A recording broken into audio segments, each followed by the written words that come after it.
clean up from the pendulum exercise, getting it ready for the next class, make sure your meter stick is there, the stopwatch is there, the stand is nearby, the string is loosely hanging. Do not wrap the string around anything, please. You don't need to during the experiment either. And then we'd like you to have it set up, ready for the next class. And the way we do this with the block is put the string in between the rubber piece of the clamp and the block. What that does is it protects the thread on this bolt from getting stripped. And so that's how we change the length. Just loosen this up. It might take two people or one person with really good dexterity to be able to do that. Okay, and that's how we vary the length of the string. We'd like you, when you're measuring things, to measure to some point down here and go ahead and mark it with a pin. If your string is old and well marked, you can just get some new string in the back of the room. And we don't really tie it here, we just create a loop and thread it. Okay. Have your protractor hanging up there.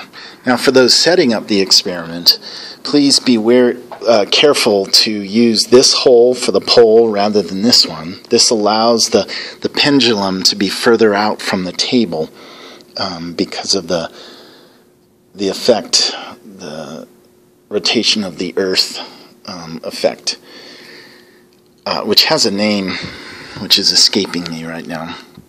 And then we use this black clamp system that has its own clamp up here.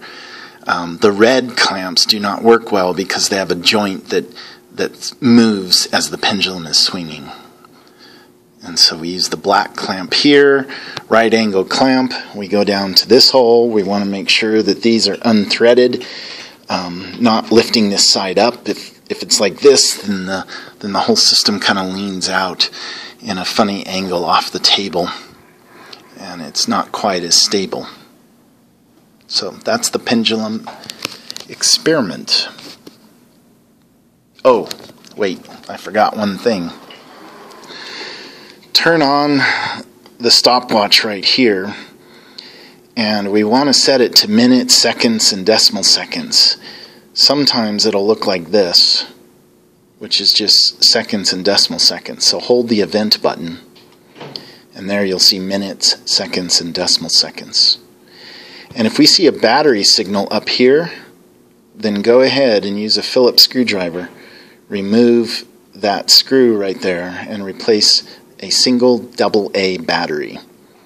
Okay, and we want to be proactive during the week to check the battery levels on these. And you just simply turn it on, and a few seconds later a battery symbol will appear here. The stopwatches are stored up there in those two pizza boxes next to that camera to the right of Einstein.